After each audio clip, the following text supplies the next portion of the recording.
Here tonight.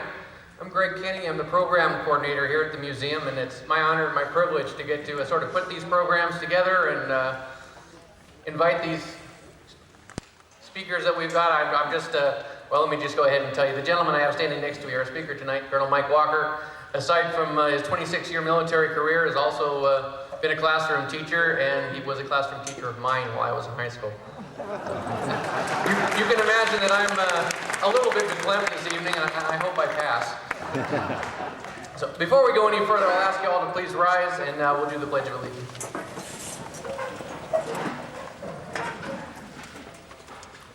I pledge allegiance to the flag of the United States of America, and to the republic for which it stands, one nation, under God, indivisible, with liberty and justice for all. Thank you. I'd like to thank a few others this evening. Of course, our museum volunteers, without whom we wouldn't have our speaker this evening. They said, hey, you need to get Colonel Walker here, and you need to have him speak to the folks. So I'd like to thank Dr. Dave Thompson, of course, Harry Ziegler, and all the volunteers here at the museum. Those are the ones that make it tick and make it real for our guests. So I always thank them. Of course, our board members, museum members, and if you happen to be here this evening and you're not a member of the Palm Springs Air Museum, let me be the first to say, we would love to have you. It's your generous contributions that make this possible and make sure my paycheck doesn't bounce and things like that. So I would really love to have you, and the museum would love to have you. And last, and certainly most, if we have any active duty or veterans of the United States Armed Forces here with us tonight, if you just go ahead and raise your hand. Thank you for your service. Thank you for our freedom. Well, as I mentioned before, our speaker tonight has had a 26-year military career in the Marine Corps, active and reserve duty. He served as an infantry and intelligence officer, being personally decorated 8 times, to include the Legion of Merit and Bronze Star. In Baghdad, his job was to persuade the various factions in Iraq to ally with us rather than with Al-Qaeda. Needless to say, this was a vitally important mission. He had to learn the history of the Muslim religion and how the various sects interact in order to do that job. And he's here with us to share that knowledge and that experience that he uniquely has, and kind of give us an understanding of the wars in Iraq and Afghanistan and how those wars will be won. So, without any further ado or introduction, Colonel Mike Walker. Thank you.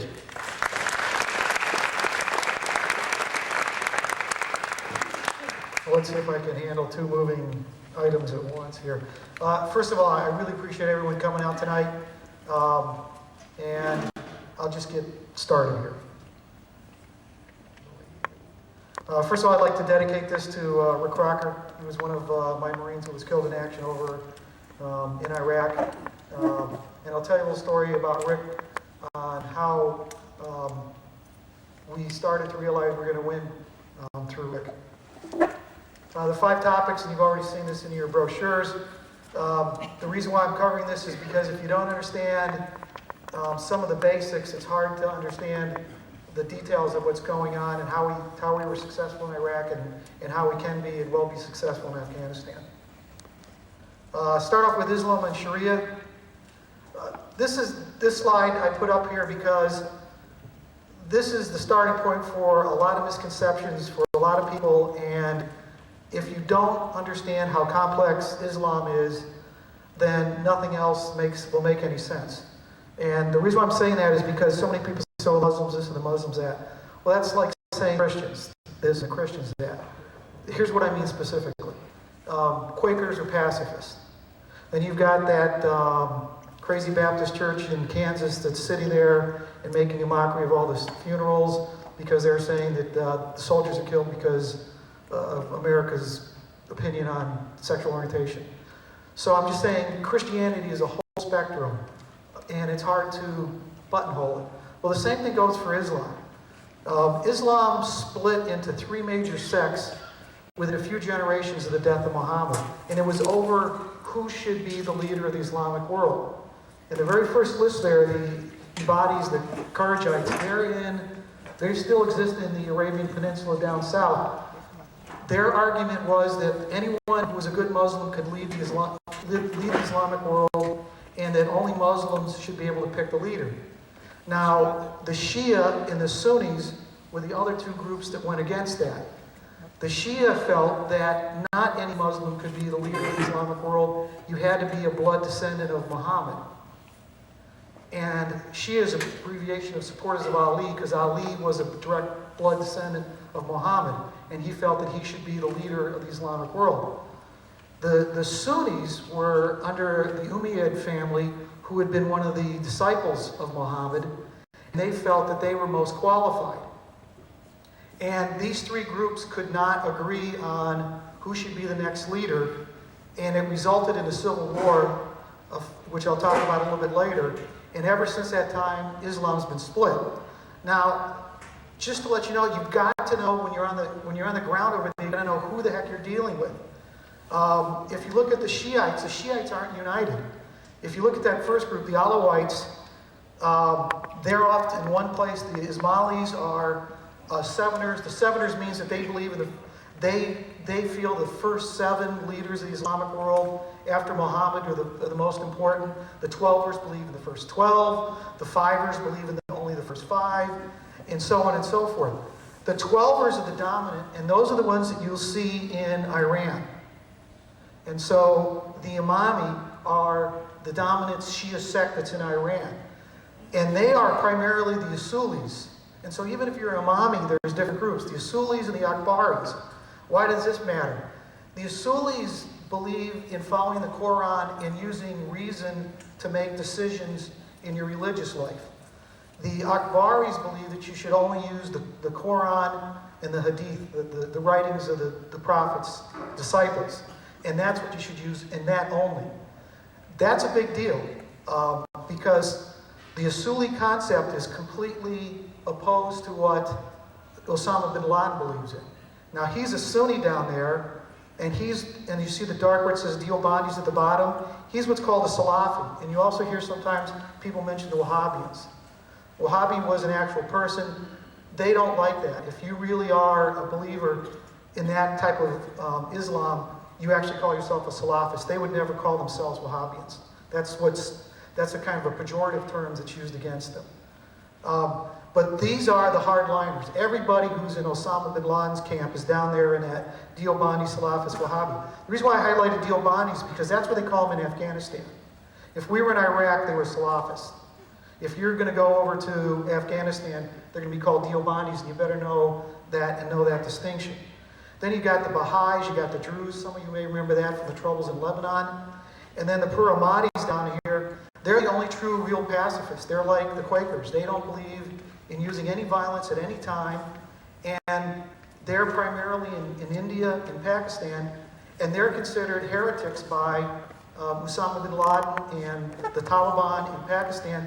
And they literally went in and threw some bombs into their mosques, killing these people who are absolutely confessed pacifists.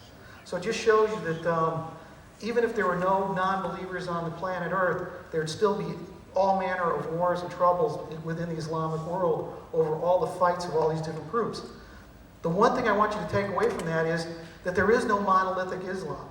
There is no more monolithic Islam that every Christian is exactly in lockstep with every Christian. That every Catholic is in lockstep with every Baptist, and they follow every Mormon, and then they follow every Seventh-day Adventist. There's no such thing as a monolithic Islam. That's what Osama bin Laden would like us to do. He'd like us to lump them all together so that we declare them all enemies, and then we're in a war that we couldn't possibly win. Okay, Sharia, and I don't expect you all to read all this or eye test or whatever for the people in the back row, but Sharia came about because the Umayyads were so successful in their conquest of, at that time, primarily Christian lands in the Holy Lands and in North Africa, and they had overrun these places, and at first they were a conquering army and they let the existing system continue on. In other words, if they conquered Byzantine region, they let Byzantine law, which was basically Greco-Roman tradition law. If they conquered Persia, they allowed the old traditional Persian legal system to continue, but that began to grate on their concept of why they were there, why did they conquer these lands, and they did it in the name of God. And so therefore they felt that they had to create their own legal system to rule the lands that they conquered. And the first two schools that came out were the Hanafi and the Maliki. The only thing that's interesting in that is the first one came in Iraq. So even 14 centuries ago or 12 centuries ago, Iraq was still a major center of Islam. And the other one, of course, is Medina, which is one of the two holiest cities in Islam, in Saudi Arabia. And the difference on these were the Hanafi believed that you could use the Quran and you could use logical analysis for things that weren't covered, because the Quran's only so many pages long. Other texts are only, it doesn't cover everything. The Maliki didn't. They said that the Quran is the be-all, end-all, and some of the other books, and if it's not, everything has to come from there, and if you don't do it from there, then it's a sin because it's man creating law, and only God can create law. And these struggles go on to this day. The Shafi'i, of course, like in every society, some guys said, well, let's try to bring the two groups together. So they created the Shafi'i school. Of course, it didn't, neither side was happy, so now there were 3 schools. And then the last one is the Hanbali. And the reason why I mentioned the Hanbali, and I'll show you in another slide, is that this is Osama bin Laden's school. This is the really strict Sharia law. This is, cut their hands off, women dressed and all the rest of it. This all comes from this school. Ijtihad, I just mentioned that because there were so many questions that were unanswered that they couldn't find the answer to in the Quran, that they got all of the great scholars together in the 10th century and they went through and tried to get an answer to everything. Now the problem is, and this is an internal problem in Islam to this day, is that a lot of Muslims then said it's over. Whatever decisions they made in the 10th century, it's done. Your legal system is done, close the book, never need to write another law, never need to put pen and paper ever again. Everything we ever need to know in making a judicial system was completed in the 10th century. Now, progressive Muslims to this day are arguing against that because, and their argument is basically, where was that in the Quran? Show me what chapter in the Quran where it says that, and in 200 years from now, there will be a meeting and we will finally close it all. It isn't. It doesn't exist. So who says that those guys were the be-all, know-all of all time? And so they're saying that no, Islamic Sharia can be a live and dynamic system that can be changed and improved as time goes on. Now, in this day and age, those guys run the risk of getting killed by Hanbalis, amongst others. So why is this important? Well, again, where you're going, you got to know what's going on. That Maliki school dominates North Africa. We just had the change in government in Tunisia. They tend to lean that way. Now, the other thing you have to remember, like a country like Tunisia, their legal system is the French legal code. So if you go to court there, it's the French legal code. Sharia is used for minor, small cases, arbitration, things like that, but not for criminal code or major law. Shafi'a dominates Southeast Asia, so if you're in Malaysia, if you're in Indonesia, you're going to see that. Hanafi is in Indian Muslims in Pakistan, in the old Muslim states, all the stands, Tajikistan and Uzbekistan and so on. And then the Salafis, that's Al-Qaeda's entry point, because that shares a common bond of a vision of how Islam should be. They usually go into those communities. How did this play out in the battlefield? The one I'll just go into is in Iraq. When we were outside Fallujah, we would monitor what would go on in the mosque, what the sermons were, and try to feel what was going on. They had been primarily Hanafi school of Sharia. We had some meetings with some folks from Fallujah, and they told us that they had just converted to Salafism. And when we found that out, we knew then that Al-Qaeda was taking over Fallujah. Because these people had followed this type of Sharia and this type of school of Islam for centuries. And now all of a sudden, in the summer of 2004, they're changing a multi-hundred-year-old tradition. And they're changing it to Al-Qaeda's vision of the world.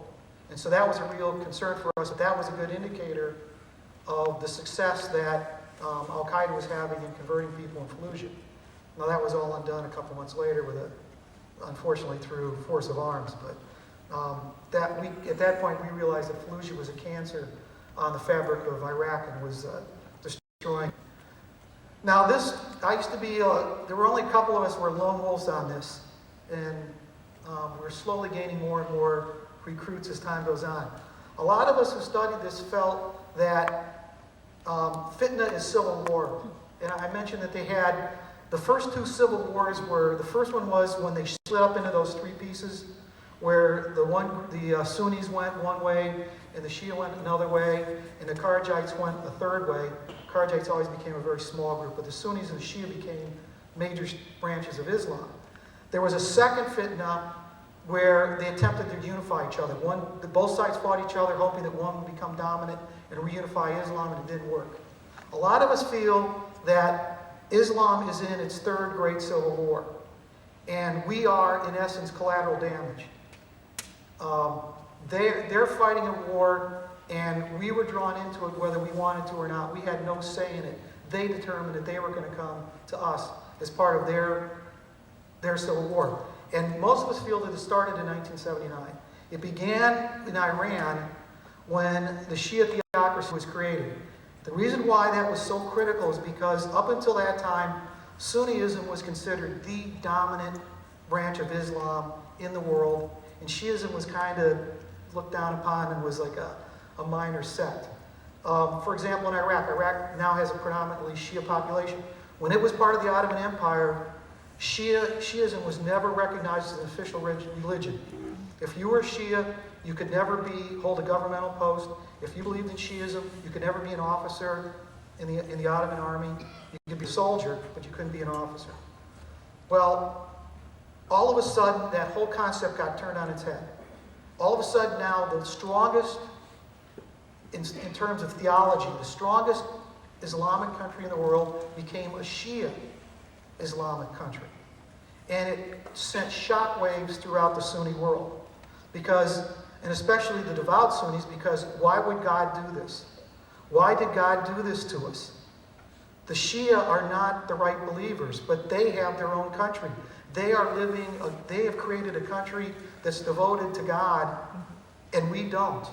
What have we done wrong? And a lot of us felt that Osama bin Laden and a lot of these guys are counter-revolutionaries. They're the Sunni counter-revolutionary reaction to the shock of seeing the Shia all of a sudden rise to dominance.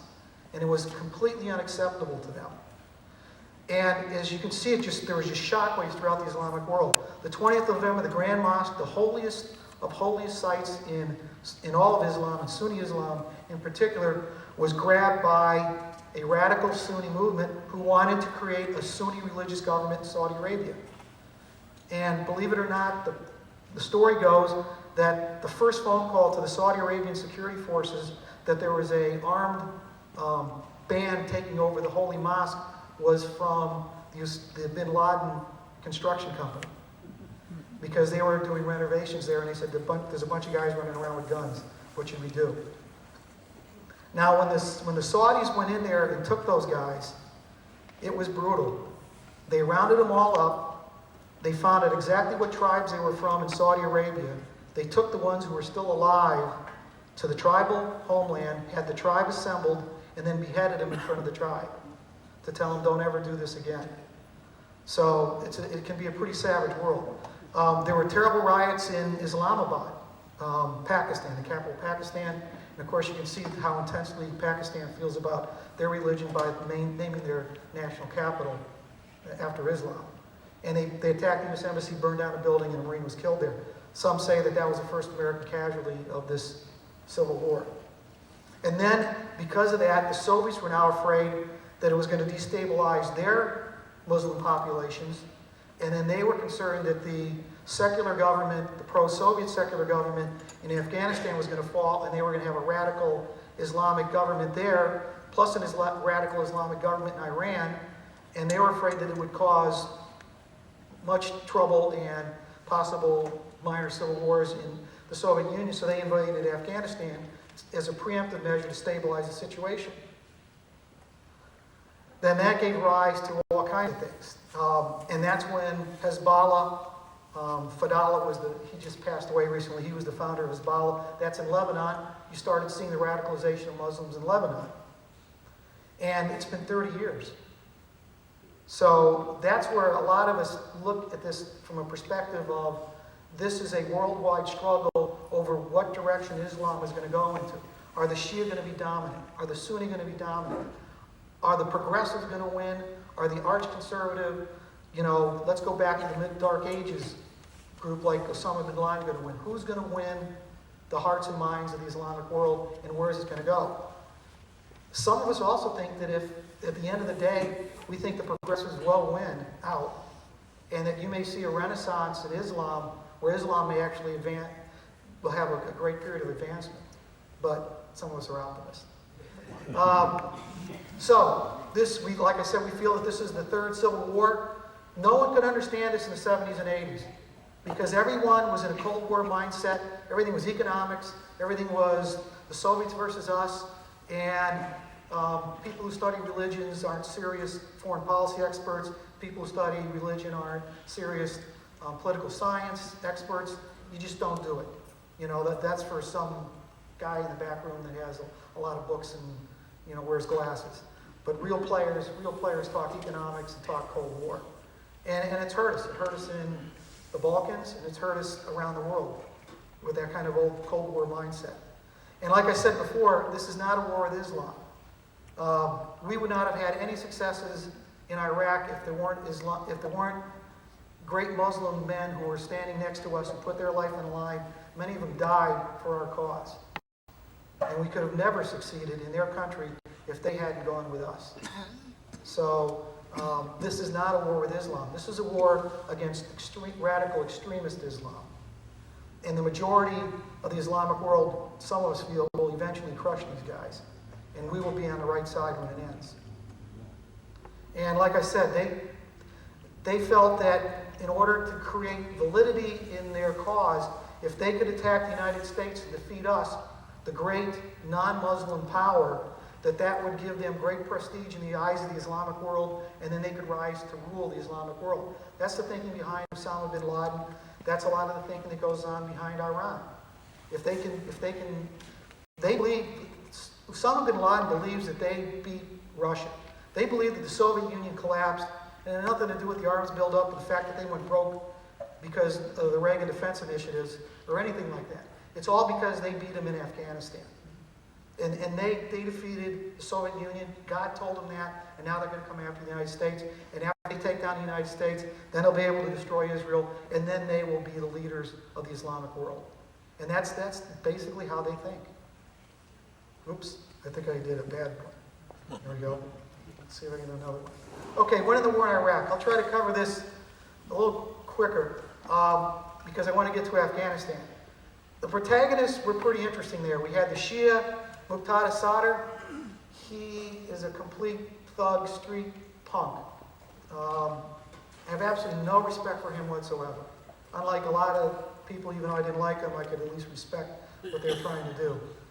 He is, in my opinion, a complete creation of the media. They gave him a bully pulpit. They gave him press coverage that was unbelievable. And this guy was drug using. His guys, when we went into, when the Marines went into the capital, the Najaf, in August of 2004, we had Muqtada Sadr bottled up in the Shrine of Ali.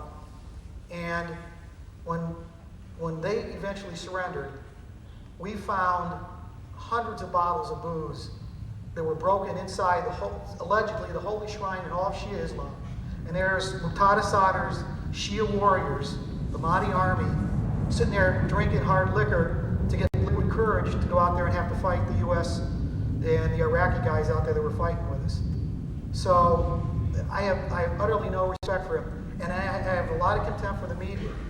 He was in that shrine. We knew exactly where he was. He told the media that he couldn't meet with them because the security situation, that the Marines and the rest of the forces there were so randomly shooting at people and arbitrarily killing people that he couldn't make it. He was making that statement when he was in the same building with the media who was repeating that. They could have gone down the hall, walked around, and said hello to Muqtada Sadr. And yet they completely reported his totally false propaganda as truth, and it's shame on them. Shame on them for not doing their homework and getting suckered in for a propaganda play like that. Now, how did we win against these guys? Just like they said for many years, you got to win their hearts and minds. And I know this sounds strange, but the vision is the most important thing. You've got to offer the opposing side a vision of the future that is something that they want for their families, for their children, for their wives, for their extended clan. You have to create a vision, in this case in Iraq, that is superior to what your enemy is offering. And if you don't have the ability to present that vision of a better future, they're not going to fight. They're going to sit on the sidelines and see who comes out on top. But if you tell them, and you tell them that this is what Iraq could be, and more importantly, if you get Iraqis together as partners to say, this is where we want to take the country, then you win the war. Now, you got to be able to deliver, and we're actually pretty good at that. But it was a tough start. June of 2004, I was there on my second tour. There were 18 governments or provinces or states in Iraq. The insurgency was spread to 10 of those. 3 had some violent, only 5 were pacified. And that was another thing that was hard to explain to people when you're coming back from Iraq. Those 5 provinces, there was never a war for them. There was never a war in 2003 when we invaded. There was never a war in 2004. There's never been a war there. There are parts of Iraq that have never heard a shot fired in anger. It's a big country, and it wasn't from one end to the other. But if you read the papers and watch TV, you think the whole country's on fire. Now, by 4 years later, by 2008, the war was down to only 4 governments. 3 had some violence, and 11 were completely pacified. You're never going to read that in the front page of the New York Times. By 2010, the war was, for all purposes, is to this day over. There is no real organized insurgency in any government, any state, any province in Iraq that compared, if you're going to use the same measuring rod of what an insurgency is, that was going on in 2004. In 2004, you could go to those 10 governments and you could sit there and say, here's where they are, here's where they are, here's where their strengths are, they got control here and here, and we don't, and so on and so forth. None of that exists anymore. They're basically a urban guerrilla group now. They have to operate out of safe houses. They're constantly on the run, and they have absolutely no chance of ever taking over Iraq. It's just mindless criminal activity, in my opinion, and I think the Iraqi government's going to have no problem rubbing them out. Now, how did we win? And this is important if you want to follow into what went on in Afghanistan. Like I said, the vision I always felt was a critical piece. Then you got to deliver. We've delivered along 3 lines of operation. Governance, we tried to shore up the government in Iraq, which was a lot easier from everyone I've spoken to that's been in Afghanistan for any time. It's a lot easier to get the governments back up in Iraq. Economics, Iraq is much more of a developed country. And then security, which was very, very difficult in Iraq.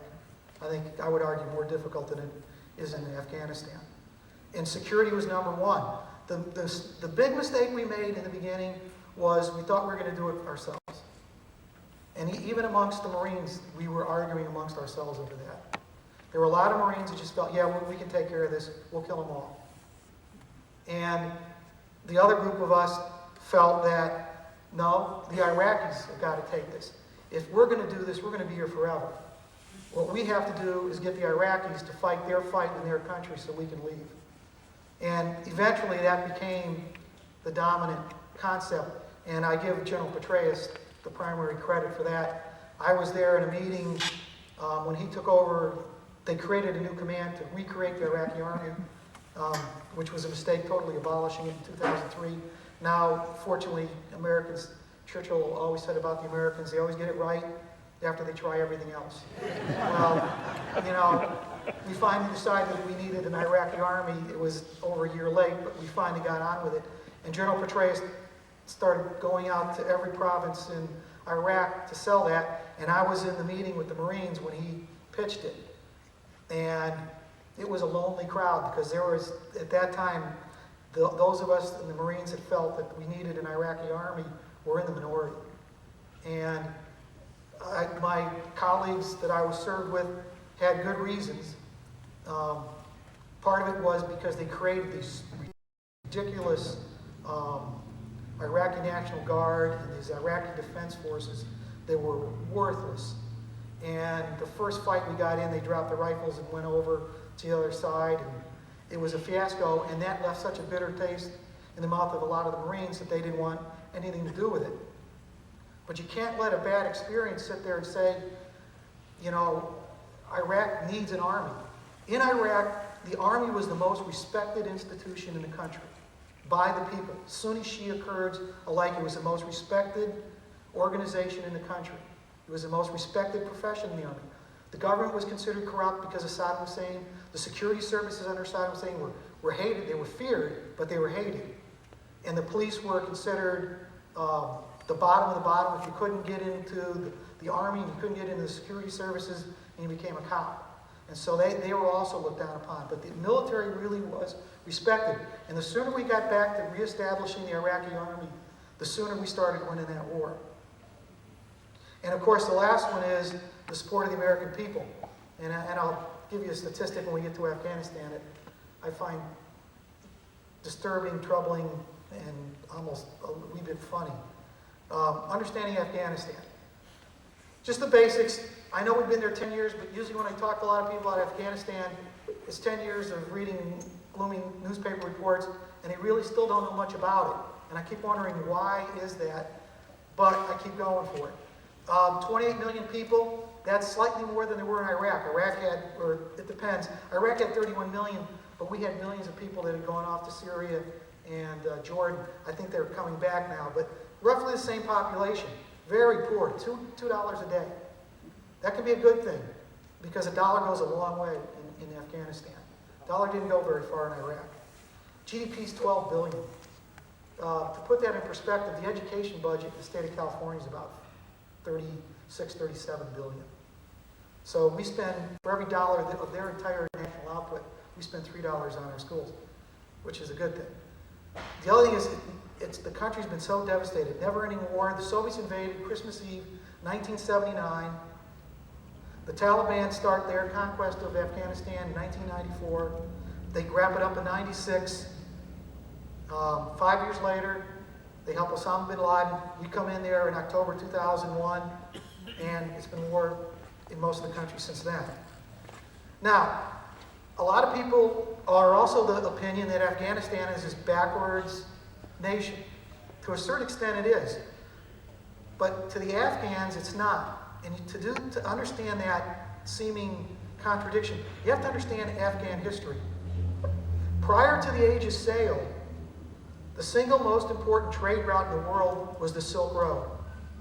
The Silk Road was not just the richest economic line of communication in the world for centuries. It was, for that time, the information highway and the technology highway. Every new invention that was of any importance, either in Europe or in the golden age of the 1001 Arabian Nights in Baghdad and all that, during those golden ages in Europe, or the Renaissance in Europe and in China, everything that was significant came along the Silk Route. And all the information and education and new science traveled along that route. And so Afghanistan was dead in the middle of that thing. During the age of the Silk Road, Afghanistan was probably one of the nicest places on the planet Earth to live. You were privy to everything that came along in the caravans. You could service them, you could make money off of them, you could gain information, you could gain the latest technology. It was a nice place to be. Anybody remember the Rubaiyat by Omar Khayyam? It used to be a poem that a lot of us read, but has fallen out of disrepute. I don't know, or in disrepute, I don't know why. He lived in Afghanistan. He wrote some of the greatest poetry in Afghanistan. He was also a world-class mathematician, even today. I mean, if you read his texts on mathematics, they're at a graduate college level. So Afghanistan wasn't always a background. Now, the age of sail did the end of that. So yes, for the last many centuries, Europe took off like a rocket because of that, and the Silk Road fell into nothingness. Okay, Afghan basics, opium and hashish, you can't get around that. The trade routes, interesting enough, go through Russia. That was courtesy of your Russian conscript who was in the Russian mafia, who saw a good thing when he saw it, and they all went back home and says, hey, you know, we can make a lot of money. Let's get back into Afghanistan. And so a lot of your heroin goes through Russia now, into Europe. Believe it or not, Iran is a major drug smuggling chain, and one of the dirty little secrets of Iran is that they got quite a little drug problem with their young kids that they don't talk about, because they're all supposed to be these radicalized, you know, pure living, you know, Islamist Shias, and they like their drugs. And of course, the reason why that makes it difficult is because then it connects that war to the war on drugs, and we all know how difficult that is.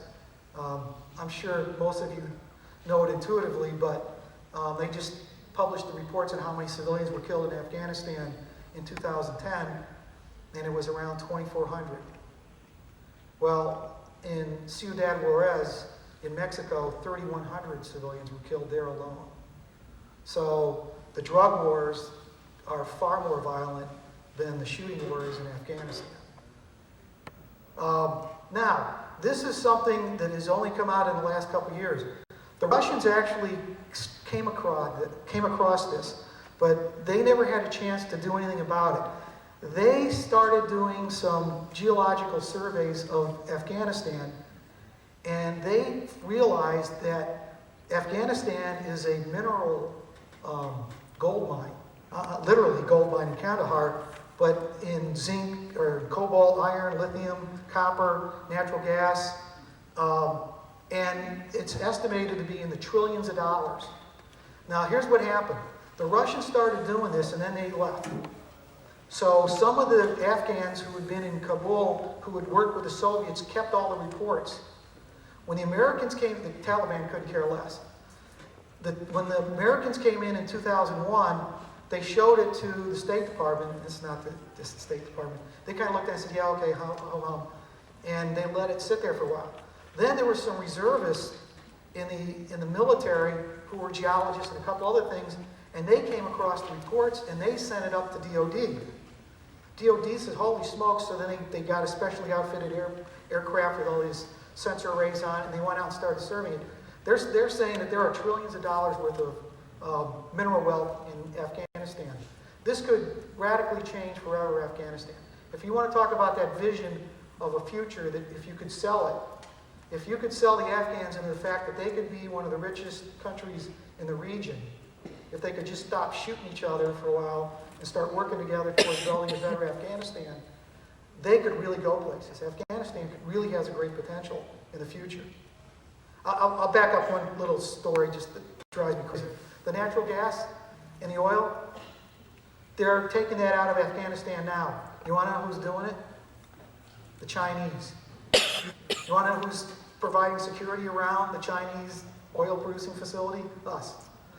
You know, I mean, I'm so sick of all these people saying, you know, the Americans invade all these countries for oil. And, you know, yeah, we invade them, and it's for oil, but it's for the Chinese, you know.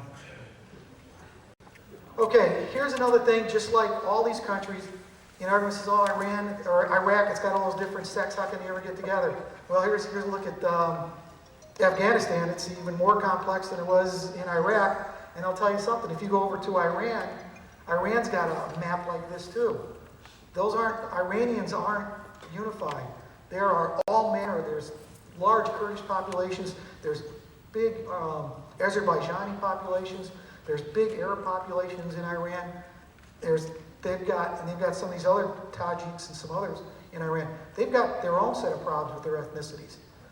Now, this is one of the reasons why, if you look at these numbers for a minute, this is one of the reasons why, in my opinion, the Taliban will never, ever, ever win. I don't know who may, if we quit and run, I don't know who will take over, but the Taliban will never take over Afghanistan again. And one of the reasons is because the Taliban is almost exclusively Pashtun. Now, the Pashtun is the dominant sect, the dominant ethnic group in Afghanistan. And I'll show you in another slide here soon. But they're not even the majority. The Uzbeks are about 30, and these numbers are a little shaky. If you see these different sources, they'll be off a couple percent. And that's because we're basing a lot of these on censuses that haven't been made since the 1970s. Now, the Pashtun are the dominant tribe. And if you're going to try to work with the Pashtuns like we worked with the Sunnis, you got to know what we used to joke about was who's who in the zoo. And that just didn't mean the Iraqis, it meant us. You know, what's Big Army doing? What's State Department doing? If you don't know who the players are, you're not going to be able to get anywhere. Well, if you're going to be engaging the Pashtuns to win the war, which I think is critical, you better understand who's who. The Tarim are important because the Tarim tribe used to be the most powerful tribe in Afghanistan, and they've never forgotten. You have to remember these people think in centuries. If you're talking about something that happened in the 1800s, it's like us talking about what happened in the 1950s. So, I mean, it's all real to them. And not only were they, they ruled Afghanistan. I'll go on to some more of these. The Karen tribes are kind of like the backwards guys. They're the hill people. Well, the reason why they're important is the Zandran of the Hakinis. And you're probably reading a lot in the papers today about Hakini. The Hakini network this and Hakini network that. Those hill tribes don't care what the border is. They've lived in those hills that are in both Pakistan and Afghanistan for 20 centuries, and they're going to continue, and they don't care where the border is. They're the hill people, and that's where they're going to live. And those are the guys who really like Osama bin Laden. So you got to keep an eye on them. Now, the Kogiani were important because Gamshari fought for us. And he was doing a really good job, and unfortunately he got killed in action. And it's been a setback because one of the things in these cultures is that individual leadership is really important. And if you kill the leader, it really, really hurts the organization. When we killed Zarqawi in Afghanistan, in Iraq, that was the single biggest blow to defeating Al-Qaeda in Iraq that we ever did. Because they never were able to get another leader. And they really believe in these leaders, and they believe if they die, it's God's will. And so God smote this guy down, so we must be doing something wrong, and they get disheartened. So that kind of hurt us when he got killed. The Sarbin, just kind of interesting because they think that they're blood descendants of the Serbs. And I'm not enough of a, whatever that science is, I don't even know what it is, to be able to say whether it's true or not, but it's an interesting claim. The Durrani are the ones you really got to pay attention to, though. And what's really interesting is the ones that I want to go down to are the Paplazai, which is down here. The reason why the Paplazai are the most important is because that subgroup of the Zirak, which are subgroup of the Durrani, is where all the ruling elite of Afghanistan comes from. All the kings of Afghanistan come from that particular clan. And Hamid Karzai, the current president of Afghanistan, is a member of that tribe. Now, the other interesting thing is, we're also a branch of the Durrani, are the Ghazali. They're in Kandahar, that's where the Taliban come from. Mullah Omar down there, Mullah Omar is the head of the Taliban. And he is also a Pashtun. And they're also in Kandahar. And these tribes have been fighting each other for supremacy within the Pashtun Confederation and the Durrani for a long time. And that is a key to victory. Because if you can start winning over some of those other groups, and especially if it could work in a similar way to Iraq, they get jealous. And you can start striking deals with the other groups. And you can start saying, well, I want the same deal that they got. Well, you know, there were 68 IEDs that went off last week in your area. You're not getting anything from us. That gets down to 20 or 0, come see me. And that's the way you can start to influence the situation. They take ownership of the problem. They want a piece of the action. But you got to start to get things going in the right direction. Now, this last group that Mullah Omar is from, Mullah Omar is not from any type of prestigious tribe. He was just a common dirt farmer. He got his fame later, and he is a true leader that he earned it the hard way. He came up from the ranks. But that group ruled not just Afghanistan at one time. They ruled all of northern India, the Delhi Sultanate, and they actually ruled Persia. So these guys, I'm saying the terrain field that they once ruled Afghanistan, you better be sensitive to that when you're dealing with them.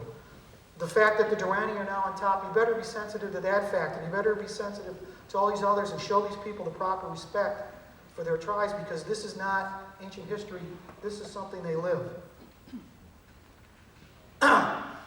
This is another one of these power slides. What I want to show here is the reason why Afghanistan has been such a complicated mess. First of all, these are the guys who beat the Russians. And it fills up a whole slide. There were 7 major groups that everyone on TV, they just said it was the Mujahideen. I can't tell you how many Americans think the Mujahideen defeated the Soviets. Mujahideen is a completely meaningless term. It's like saying, human beings defeated the Russians. All these different groups had to come together, and what happened was that the head of Pakistan at that time, General Zia, who died in a plane crash, said, look, if you guys don't get your act together and unify, we're going to cut out all the support and we'll strike a deal with the Russians. Because we can't deal with every one of you guys going your own separate ways, with your own separate rules, your own separate causes, and we're not getting anything done and we're never going to win. So they slammed their heads together and they formed what's called the Bashar 7. Now the reason why the Bashar 7 is important is because these are the Afghans who defeated the Russians, but Bashar is in Pakistan. So the whole architecture that was put in place to defeat the Russians started in Pakistan. It wasn't Afghans in Afghanistan rising up and defeating the Russians. It was Afghans in Pakistan training, organizing, equipping, and then crossing the border to fight the Russians. And these 7 groups, to this day, right now as we're standing here, these 7 groups, the history of these 7 groups, have more to do with what's going on in Afghanistan in, whatever this is, March the 23rd, 2011, than any other factor. Yet you hardly ever see this stuff reported. And the thing that really drives me up the wall is that we mentioned the Haqqani group. He had Hezbollah al-Islami, Khalis, H-I-K.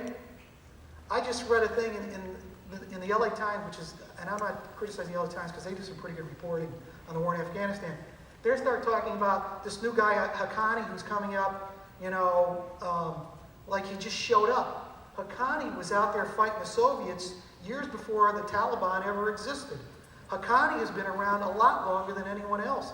And a lot of us are beginning to think that we've so degraded the Taliban that the Haqqani network might actually come back to be superior to the Taliban, and they may become the dominant force that we're fighting. So anyway, you got all these 7. Now, why does that matter? Well, here's 2 other things. Because you probably have all heard the story that the CIA bought Osama bin Laden, or some strange version there. It's complete bunk, okay? Osama bin Laden was a multimillionaire the day he arrived in Pakistan. He no more needed an American dollar than he needed an extra fly in a cereal bowl. So what he did was he joined the Afghan Service Bureau al-Mujahideen al-Iraq, which was called MAK by the intelligence community. This thing was formed by Abdullah Abzan. He was a radicalized Muslim. He was killed by, and some people think, Osama and the boys, in 1989 after the war was over. But their job was to get foreign fighters.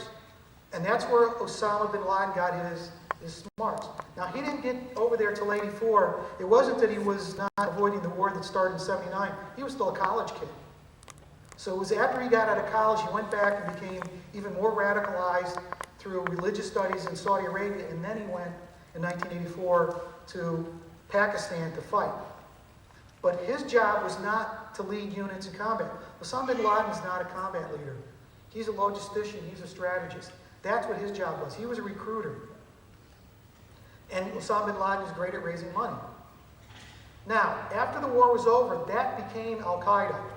And Al-Qaeda in Arabic means the base, because they had, after the war was over, they established a base inside Afghanistan, when they were finally able to go across from Pakistan.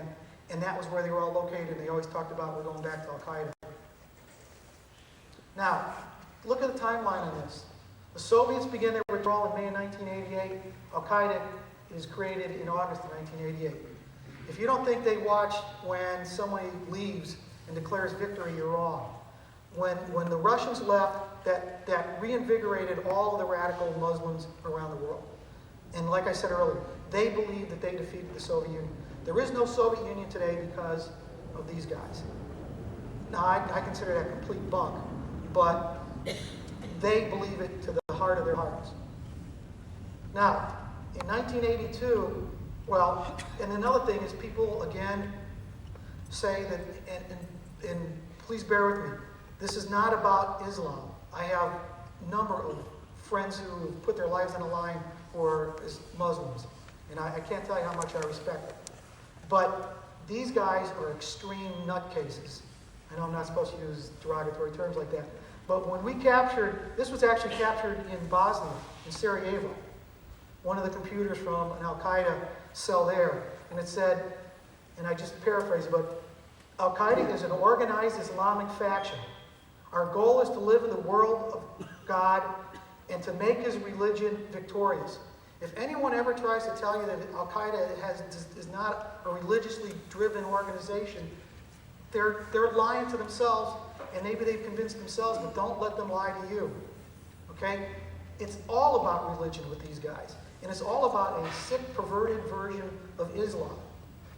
And that's the reason why the Muslims in Iraq that we fought with were able to defeat them, because they said that they weren't going to allow that type of religious bigotry and religious hatred to exist in their country anymore, and they were going to get rid of it. And they picked up their rifles and shot those guys. And that's why a lot of us think that we're going to eventually win against these, because the Muslims are going to pick up the guns and kill Al-Qaeda. Now, they go off to Sudan. They go off to Sudan because of this guy, Tarabi. Tarabi is another radicalized Muslim who hates Egypt. And he invites Al-Qaeda to Sudan to help destabilize the Egyptian government. They do an assassination attempt on Mubarak. The same time, they invite the Islamic Jihad, who really wants to kill Mubarak. Al-Zawahiri also was fighting against the Russians. The reason why he came late, Osama came late because he was just a college kid. Zawahiri came late because he was in prison because he was in the assassination of Anwar Sadat. And he didn't get out of prison from Egypt in time to join the fight until the 1980s. He also goes to the Sudan. And so you may remember we bombed the Sudan because of the attacks on the Kenya and several different places. And eventually they wore out their welcome. Well, it just so happens when they wear out their welcome in 1996, the Taliban take over Afghanistan so they can leave the Sudan and go to Afghanistan. Now, this is where we are today with that same P7. Okay? These are the guys who beat the Russians. National Liberation Front, they fight with the Americans today in Afghanistan. That's Karzai's group. Karzai, I'm another one. Here's another thing I'm out on my own. I have a lot of respect for Karzai. He is an authentic Afghan hero. This guy gave up everything to fight the Soviets. He could have been a wealthy man. Even to this day, Karzai doesn't even own his own home. His brothers are corrupt as all get out, and some of them were millionaires through corruption. Karzai himself is a simple man and is not, to my knowledge, ever taken a penny. And Karzai was the lead on the National Liberation Front. That's the reason why the Afghans chose him to be a president, because he was an authentic leader of a movement that fought the Soviets, that drove them out of their country. Now, the next group, Hezbollah Islami, are still fighting against us. I think we have a chance of turning those guys to our side. That's Hekmatyar. Now, that's the younger. The older died. We probably had a better chance with the older guy because he was pretty much of a pragmatist, and he might have converted over and stopped fighting us. The Islamic Union for Liberation fights with us. Jamaat-e-Islami fights with us. The National Islamic Front fights with us. So out of those 7 groups that defeated the Soviets, 4 of them are now fighting shoulder to shoulder with us in Afghanistan. 3 of them are not. And the one's most important is the last one, Islamic National Revolutionary Party movement. It's really pretty much gone. But a lot of the people that served in that are the guys who formed the nucleus of the Taliban. Now this guy, and like I said, I think this guy right now, Haqqani, is ascending in power. I believe that the Taliban may be getting pretty badly beaten up. Haqqani is a guy who let Osama bin Laden get away because they live in Tora Bora, and if you all recall, that's where we had Osama bin Laden cornered, and it was the Haqqani guys who got him out of there. And so I don't see us ever being able to get together with Haqqani because they are in so tight with Osama bin Laden that I just don't see any common ground we could ever have with them. I pretty much said most of this, but I just want to emphasize the fact that these relationships have a tremendous impact on the battlefield today. One of the reasons why they said they let Osama bin Laden go was because they had a hard time really wanting to wipe out guys who had fought with them to defeat the Russians.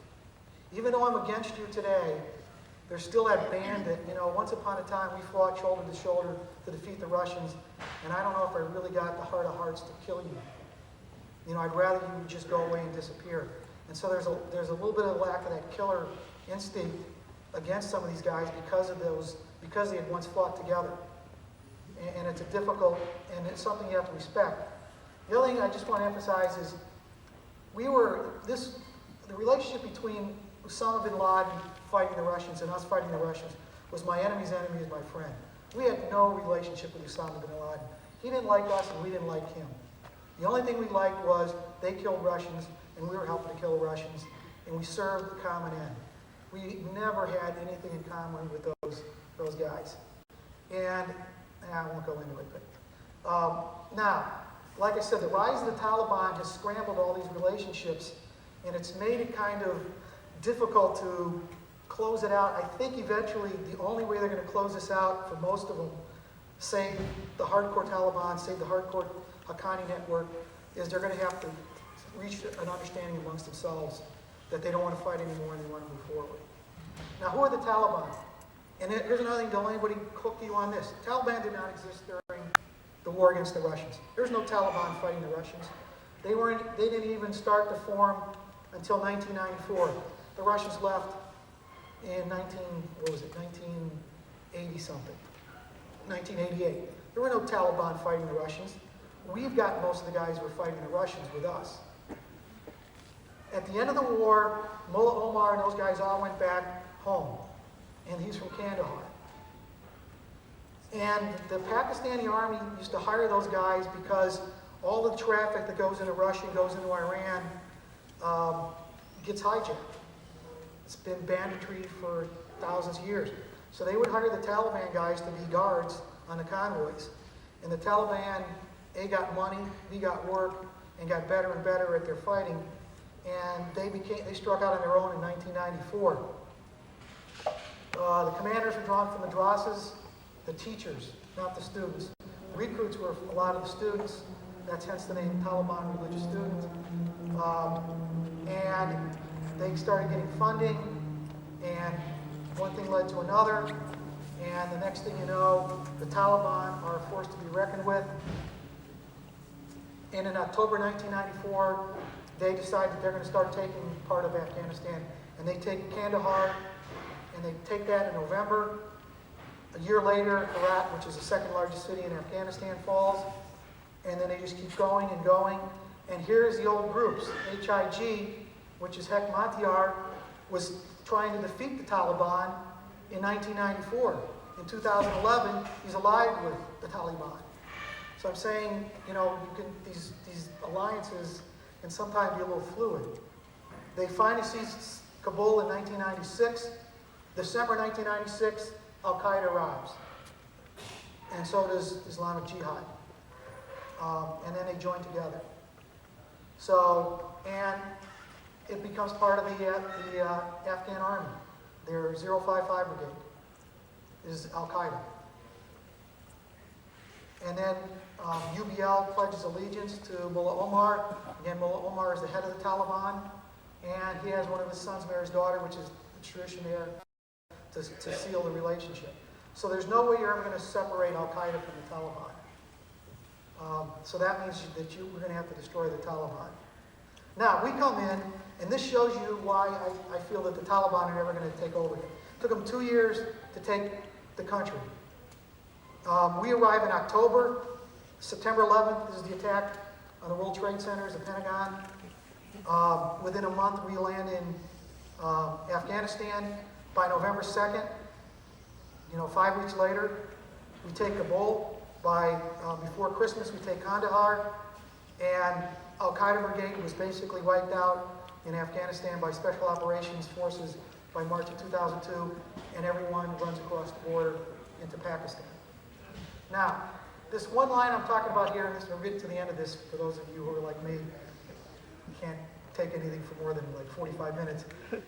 What are we missing? I got this quote from a guy named Jim Michaels, who was a military correspondent for USA Today. And he wrote an editorial in USA Today a couple months ago about the Sunni awakening in Iraq. And what he was saying is that what is wrong with the American media and what is wrong with the international media? Is saying, what are we missing? Because what his point was, he says, if you look at what the New York Times, all the major networks, Agency Presse France, the BBC, Reuters, if you look at what they were covering in the war in Iraq and you look at their coverage, not one major media outlet caught the Sunni awakening. None of them. None of them. Millions of dollars of equipment, thousands of reporters, all manner of databases, and they missed the single biggest change in the battlefield in the second half of the war in Iraq. Missed it entirely. How can you claim to be a professional covering a war? It's like saying I was covering the Pacific War and I missed Midway. I was covering the war in Europe and I forgot to report about D-Day.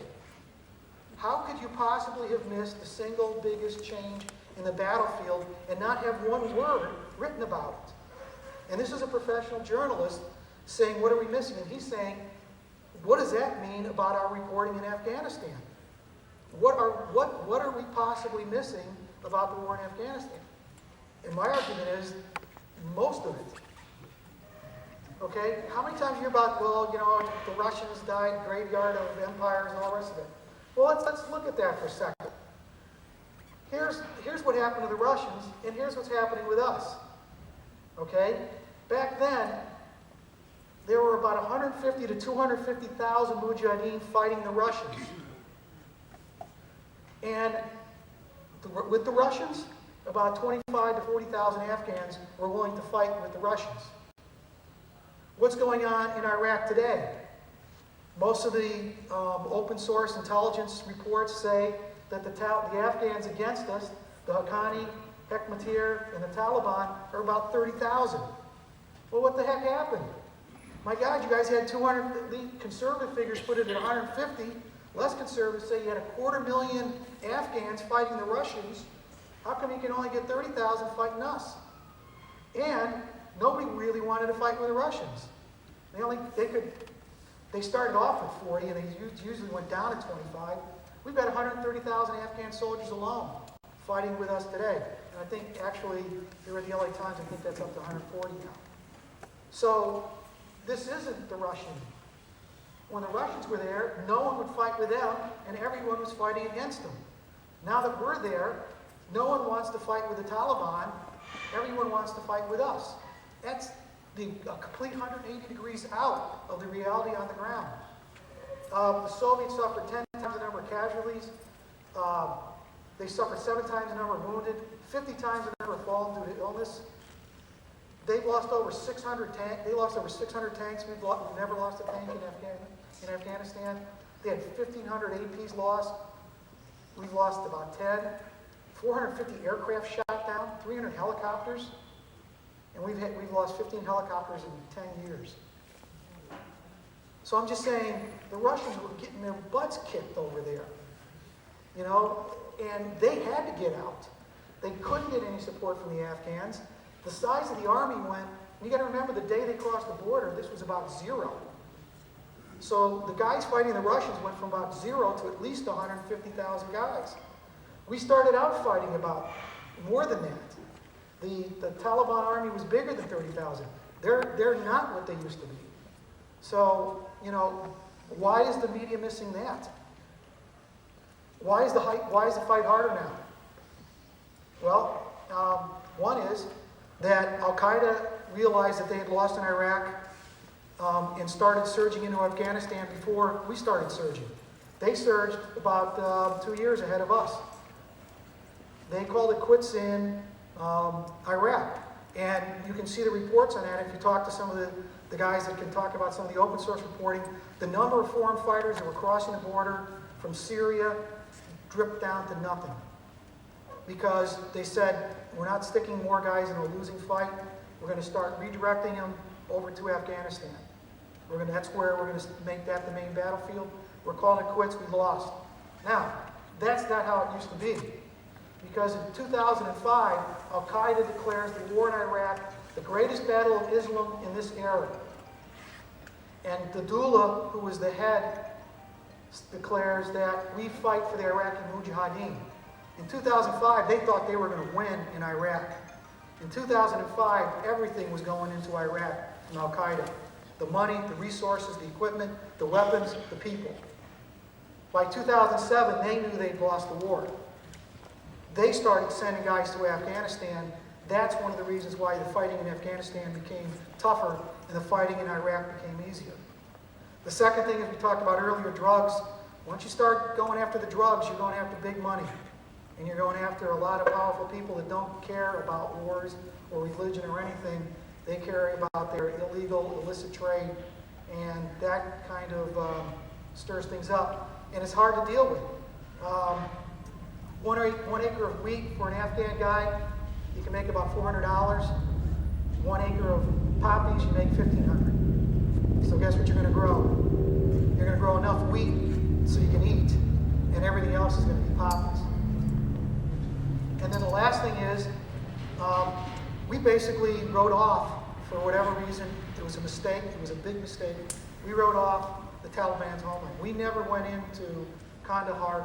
We never went into Helmand province in any strength until 2007, 2008. 2006, I guess the Brits went in there.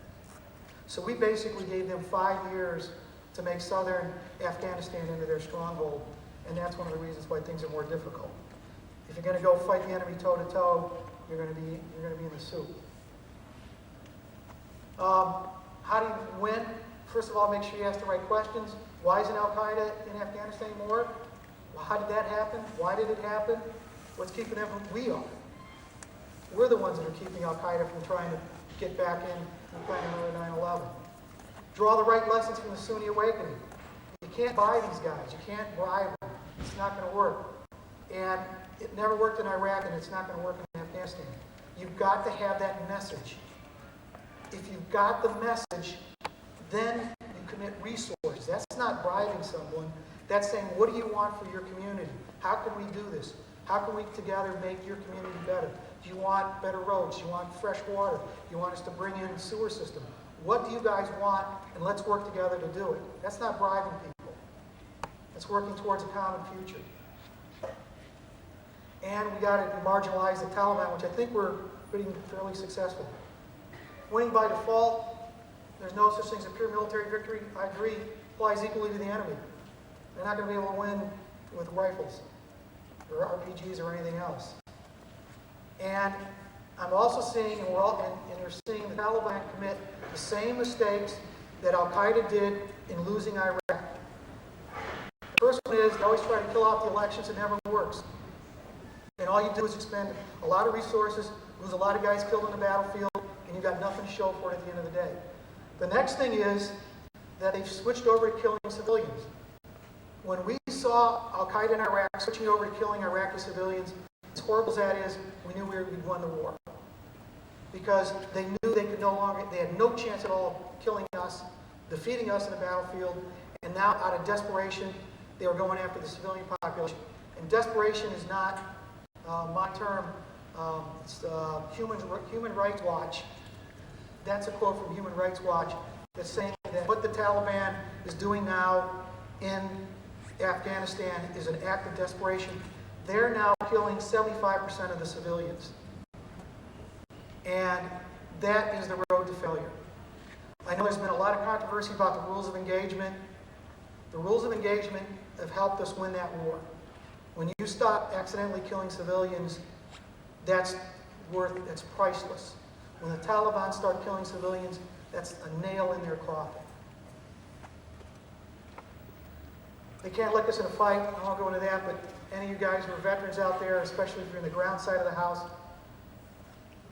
the two biggest battles, just to show you how small scale this war is, the two biggest battles in all of Afghanistan have been two platoon outposts that were attacked.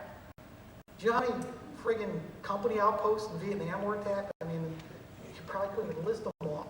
I'm just saying, these guys, they attack with a battalion, and they can't even knock out a platoon. And for those of you who aren't ground pound, platoons, like, they're reinforced platoons, so you're talking 50, 60 guys. They're getting attacked by 400 or 500 guys, and they can't even overrun them when they're out all by themselves, struck out as a little combat outpost with no help. I'm just saying, militarily, they have no chance. Winning hearts and minds, I talked about some of these polls. This is the one I talked about earlier. I said I thought it was kind of funny and it's disturbing. 70% of this is a 2010 poll by, I believe it was Associated Press. 70% of the Afghans think it's a great thing to have us over here. I think it's only 40% of the Americans. I mean, we're shooting them up over there, and they're happy to have us. You know, I mean, it's kind of counterintuitive. And this is the reason why they're never going to win. 90% of the people in Afghanistan pray to God that the Taliban never come back. Remember that ethnic chart? First thing the Taliban did when they took over was they kicked everyone out of every government position who wasn't a Pashtun. They immediately disenfranchised every Uzbek, every Tajik.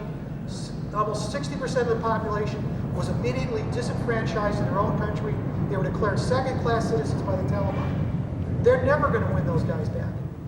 You want to talk about what they're doing to women, to schoolgirls, because their perverse vision of Islam says that girls can't go to school, but all the other Muslims in Afghanistan say, yes, send my daughter to school. Yes, the Muslim teacher says, yes, I want to teach her, but these hate-filled Muslims say no. And what do? They throw acid in their faces. They did a gas attack. That was CBS reporting. The acid in the face was an AP report. They do terrible things to these girls because their sick vision of Islam is that women should never be educated. But the overwhelming majority of Afghan Muslims say, please educate my daughter, please teach her to read and write. That's why we're going to win. Democracy is a two-edged sword. There's a lot of chauvinist stuff there. They were really upset that there were a lot of women in Karzai's cabinet. They refused to, the government assembly refused to ratify their nomination by Karzai so they could take their cabinet spots for a while. Extremist ethnic religious parties. That's the reason why you don't want to rush to democratic elections too fast. That's one of the things we should worry about in Egypt, because that was the big mistake we made in Bosnia. The only people that could organize for the elections in Bosnia were the nationalist parties. The right-wing Serbs, I hate Croats, I hate Muslims. The right-wing, or I shouldn't say right-wing, but the hardline Croats that said, I hate Serbs, I hate, those were the ones who were able to organize and run, and they control, and they won all the elections. There should be no one should want to have a rush to an election in Egypt. The government there suppressed the political parties. There is no organized political parties in opposition. The people who are going to win that election, if they rush to an election, are going to be the radicals, because they've got the drive, the hatred to make things happen. And that's a concern. Same thing in Tunisia. The economic campaign, I talked about the trillions of dollars of mineral wealth. Finally, what does victory look like? How do you know you won? Afghan security forces are running the show. You won a security war. The Afghan government provides essential services. I want to emphasize essential services. It's never going to be like the United States. Economic growth and development are on the upswing. I'm not saying that their GDP is growing at 25% a year. It's going in the right direction. And the one thing that you got to avoid that is an American cultural bias, the ugly American, is that we tend to we make the perfect the enemy of the good. In other words, they do something that's good, and we can't stand it because we want it perfect. Okay? If you make the perfect the enemy of the good, you're never going to go anywhere in a country like Afghanistan. And this is my closing comment about how to view the war. I'm a firm believer in the people. If given any truth, they can be depended upon to meet any national crisis. The great point is to bring them the real facts, and that's why I'm here today. That was Abraham Lincoln struggling in 1863 to convince the North that yes, we can actually win the war. I apologize to all you Southern folks, but Lincoln was right. They were going to win the war if they stuck to it, and we can win the war if we stick to it. So I know that was a long presentation.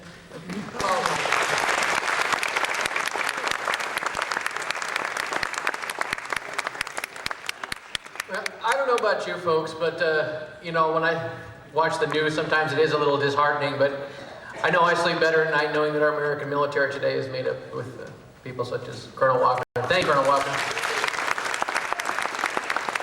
I see a few hands, and I don't want to disappoint you, but I also know these chairs are very hard, and I also know there's warm coffee and cookies out there in the lobby. And Colonel Walker, if you'd be so kind, maybe you folks will have a chance to ask me a few questions there. I don't want to keep you seated any longer than we have to. Thank you all, ladies and gentlemen.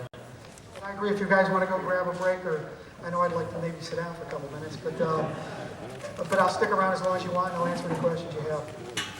Bob, go ahead, Henry.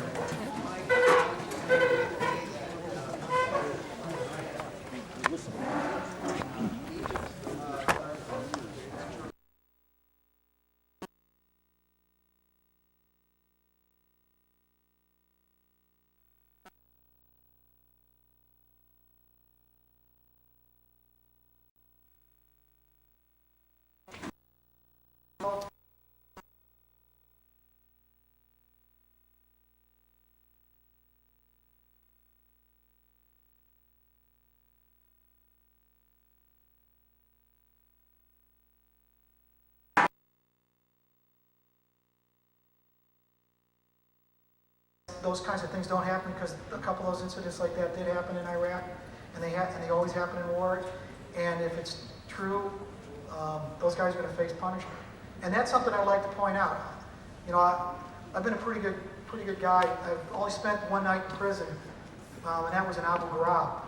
And our unit got sent because we dealt with the Iraqis after the Abu Ghraib scandal broke, which was hurt us terribly. I mean, those guys probably did more for the enemy than any other group of individuals in the war. They called us and said, "Hey, go fix it with the Iraqis down there. Make them like us again."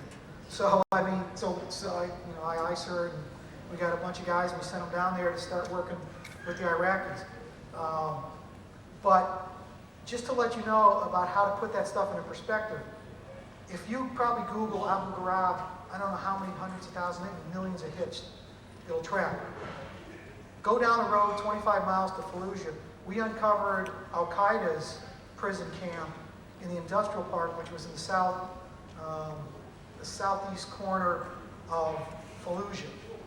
And in there, you could see the blood and everything, where they had tortured people to death, executed people. I'm just saying, in comparison to what those soldiers did in Abu Ghraib compared to what Al-Qaeda was doing to prisoners was like day and night. Here's the other major difference. Every one of those guys went to prison. Al-Qaeda still gets a clean slate. There's no 1 million hits on that site. There's no pictures of it. We uncovered another similar torture center way out on the other end near the Syrian border. That's never reported. You're not going to see, that would never get the coverage, even though it was far more gruesome, far more greater human rights abuse than anything that happened at Abu Ghraib, and you're never going to see that make the front page of the world's news. So I'm just saying there's a double standard which is good in one sense because Americans should be held to a higher standard. But in the other sense, you have an obligation to tell people how the war really is. And just like that chart between how the Russians did and we did, you need to sit there and say, this is what they do to prisoners, this is what we do to prisoners, this is what happened when our guys mistreat prisoners, the rest of them go to prison, nothing happens to them, they get a promotion. So, I mean, that's kind of my gut feelings on that. Sure. You know that things are better in Iraq now with family living. How about their connected kingdom with their still strong religious differences and the tribal differences at the same time? I'm very optimistic about Iraq. And here's why. Their tribal affiliations are much more sophisticated and much shallower, I guess you could say, than they are in a number of other countries. And by that I mean that a tribal sheikh that I would meet in Iraq would speak French and English fluently, probably had an advanced degree from a university in Europe or in the United States. I mean, I can't tell you how many USC graduates I met over there. It was, it was just odd. And I'm saying that they're much more sophisticated, they're a much more worldly view, and we used to always get yelled at for making them into hyphenated Iraqis. I can't tell you, if it happened once, it happened 50 times, where they're telling me, quit calling me a Sunni Iraqi, quit calling me a Kurdish. I'm an Iraqi. I don't need this hyphenated. If you guys want to call yourselves all hyphenated Americans, that's your right. But don't come over here and start telling us that we have to be Shia Iraqis or Sunni Iraqis. We're Iraqis. And I think that mindset is going to eventually take over. The other thing is Iraq also has tremendous potential. Of all the Arab states, it's the only one that has lots of water. It's the only one that has a tremendous amount of farmland. If you go into northern Iraq, you start going up in elevation, it gets a lot cooler, and you get a lot more water, and they've got wheat fields. When I was outside of Erbil, they've got wheat fields as far as the eye can see. It looks like you're in Nebraska. I'm saying they used to be a net exporter of food. You add into that the fact that they are now generating $100 billion a year in oil. You add in the fact that they have water, which means they can have industry. You add in the fact that they've got a ferret, that their school system has been on the mend for a long time, ever since we came in there, since 2003. The school system, the university system's just been getting stronger and stronger. I think the outlook for Iraq is really pretty positive. My last year of duty, I was the faculty of the Air Force Academy taught political science. And my statement is that how unfortunate we are that we have a constitution that the founders separated church and state. Because the fact that church and state are merged there at the Far East, big problem. It is. Obviously they've had 1,000 years to try to work it out, but as you can also see, a lot of them still haven't worked it out. So, yeah, we are blessed. Sure. How are the Kurds fitting into all this? I had a chance to meet some of the leaders, the Kurdish leaders. One of them, the son of the president, one of the 3 presidents of Iraq, the vice presidents. I found the Kurds to be probably the most politically savvy of all the groups. I'll also tell you that the Kurds were the most pro-American. When I was in Iraq from one end to the other. And when we were down in the Shia areas, they liked us. When we were in the Sunni areas, they were shooting at us. And, when you went up in the Kurdish area, they were the ones that would throw the flowers on your path as you you were just loved, you were adored. You were the liberators. So, it was like Paris in 1944. It was great. But the Kurds, the reason why I'm saying the Kurds seem to be the savviest is because, remember the problem they had with getting the election and who was going to become the prime minister between Alawi and Maliki? And it went on for months and months. First of all, if that had been 2004, they would have shot each other into the prime minister. Instead, they argued through the parliament. They argued politically. They tried to make coalitions to get power peacefully. The Kurds, at any point, could have stepped in and made the prime minister. Because what happened was that The two dominant political parties, neither of them came close to getting 50% of the vote. One got the most votes, but it was only about 40%. Actually, less than 40%. The other guy only got like 2 votes less, and he got 30-some%. The Kurds had over 20% of the votes. They could have gone with either one of those guys and said, here's what I want, and you're the new prime minister. And the Kurds refused to join either of them and said that if we do this, it's going to divide the country. And until you two parties that got the most votes come together and get a solution on how you want to go forward, then we'll throw our support in behind it. And that did a lot to unify the country, and it did a lot to strengthen the political process in Iraq as how to resolve conflicts instead of picking up a rifle and going after people. Yes? Mike, are they going to be able to cook the oil that's up there into the pot? Well, I couldn't hear about the oil in the pot. Well, they have a lot of oil, Kurds do, don't they? Well, that's the big issue. Where the Kurds are at, the Kurds are up in and around a city called Kirkuk.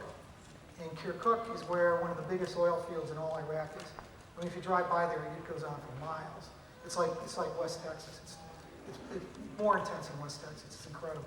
Yes? I always understood that Iraq was a manufacturer of British colonialism. So how is it that the country developed its identity? Well, recently, to be honest, what Iraq had originally been was 3 vilayets of the Ottoman Empire. And one was in Basra, one was in Baghdad, and one was in Mosul or Erbil, I forget right now. And those 3 vilayets became Iraq at the end of the First World War, Lawrence of Arabia and all that. But they have since created a pretty strong Iraqi identity. I'll tell you one of the reasons why I think the Iraqis have a strong identity. And it's sad, but it was forged a lot in the Iran-Iraq war. For the Iraqi military guys that we talked to, and I must have talked to dozens of officers, from captains to 3-star generals, the war that really changed Iraq forever was the Iran-Iraq war. That was the First World War for them. That was the lost generation. Iraq before the Iran-Iraq war and after was never the same. They lost an entire generation of their population in that war. And 2 things came of that. One is, I think, a pretty strong sense of national identity, and the other is a very deep hatred of Iran. I mean, one of the things that they used to say is, why aren't you up on the Iranian border? Leave here and go up there and attack Iran, you know. Thanks, but no thanks, but, you know, that was their feeling. Yes, ma'am. Is there this feeling of identity in Afghanistan, or is that one of the problems? It is, but what the Afghans feel is their identity. And again, this is all, like I said, I didn't serve in Afghanistan, so this is all talking to dozens of Marines who served there, and some State Department guys and some others. The Afghans do have an incredible sense of identity, but it's kind of like that. You probably all heard that saying, my brother and me and my brother against the family and me against the clan and me against the tribe and me against everyone else. And it's kind of like that. You know, if you are coming in, and that's more with the Pashtuns, because Uzbeks have a different kind of culture, and I didn't go into it too much, but there's also a Shia group that are predominantly Mongols. And they're literally left over from the Mongols that ruled Afghanistan the Mongols that ruled from Moscow, you know, to Peking. Not considered very, And they're Shia. they're bizarre, right? That's correct, they're the Hazara. And they were treated like hell by the Taliban, and that's what I'm saying. A lot of these places, the Taliban are never going to come back. They had their chance, and that's another difference between Iraq and Afghanistan. In Iraq, Al-Qaeda had never taken over. So they were able to do propaganda about how wonderful it's going to be. Taliban don't have that luxury anymore. They ruled there for 6 years, and it was terrible. And that's why you saw in that poll that they did, 90% are against the Taliban ever returning. It's not a hypothetical question for them. They lived through 6 years of Taliban rule. They know what it means. They don't ever want to see them come back. Yes? You're going to tell us about the Marine. Oh, I apologize. Yes, this was one of the things, when Rick was killed, one of the reasons we really felt that we were turning the tide in Al-Anbar was that they weren't allowed to talk to us directly for fear of reprisals. Some people would work with us and they would go to their homes and kill them. I lost a good friend that way. I still have this picture up in my office. But they sent us emails. This is Iraqis in Al-Anbar that we're fighting a war in, and they sent emails to try to get to his family to tell him how much they appreciated him and what a great American he was, and they felt so bad that he died. And I felt that if the Iraqis felt that, that level of connection with us, that they were grieved at our loss, that we had really made the connection that was going to win the war. And that's what it meant when Rick passed away. He didn't pass away, he was killed in action. Yes? You mentioned, I guess, your concern that the media isn't presenting things as they should. And what do you think the reasons for that? I think there's a couple things. First of all, I don't think it's some plot. I think, first of all, I think those guys have got themselves hopelessly trapped in a 24-hour news cycle. That they can't, the first time I really felt that we were winning in Iraq was a year after I left. And the unit I commanded rotated back into Iraq again for the third time. And they sent me pictures of where we had been in 2004 that was going on in 2006. And I couldn't believe the progress that had been made. But if you sat there and you were a news crew that you have a deadline, whatever it is, and you got to get the story out today, you can't sit there and compare what's going on in Baghdadi on the Euphrates River in 2004 compared to what's going on, Italian hand action. Compared to what's going on in Baghdadi on the Euphrates River in 2006, but we could. And it was like day and night. In 2004, you would go into Baghdadi